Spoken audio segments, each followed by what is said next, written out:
Hello, good morning.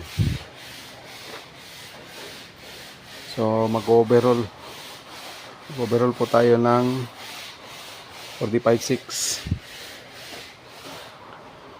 Ang problema nito, nagbo-blow by gawa ng yung piston ring. So piston ring lang may problema dito. Yung pinaka piston ring niya manipis na. Manipis na to. So nagbo-blow by siya. Pero yung piston, okay pa yung piston. Wala pa namang tama. Mausok po to ng kulay blue at may pressure na rin sa loob ng makina. Ayan po. Bago ito ngalaping po. Tanggalin.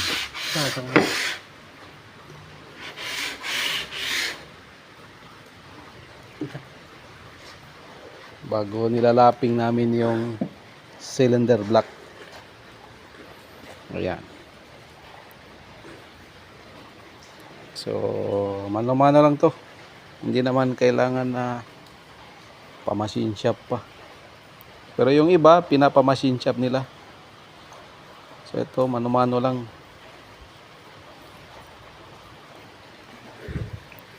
So yun, may yan, mga itim-itim na yan, ibig sabihin mga malalalim yan. Yan, mga yan.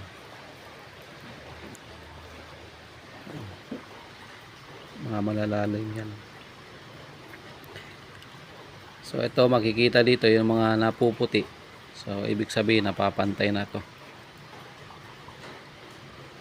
Kasi liha lang ginagamit. Yan. Pero yung liner nito maganda pa. Ito. Maganda pa to. Kaya piston ring lang ang pinalitan. Maganda pa to. Kung susukatin to, ano lang, nasukat ko to ganina. 0.06 lang yung sukat niya, mm. So, okay pa. Piston ring lang talaga. Tapos ito ginagamit. Yan. Tingnan nyo kung kailangan pantay, tsaka lagyan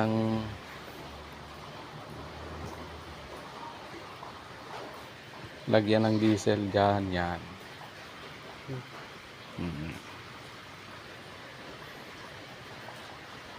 Tapos yung liha, sandpaper 120, lagyan niya sa salamin.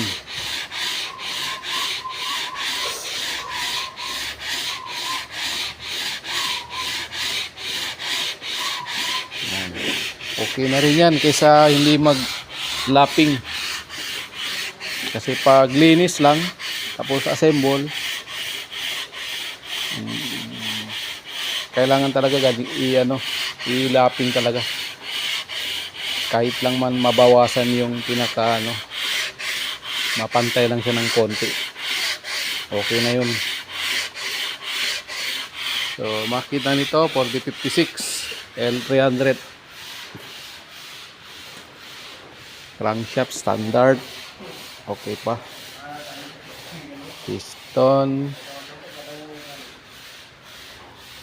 bago ito, valve, yung valve nya hasain pa to. Piston ring lang talaga, tsaka mga bearing. Ayun, gagana na yan. So hanggang dito na siguro video ko, at maraming salamat sa mga nag-like at nag-share. Salamat po at God bless po sa work natin.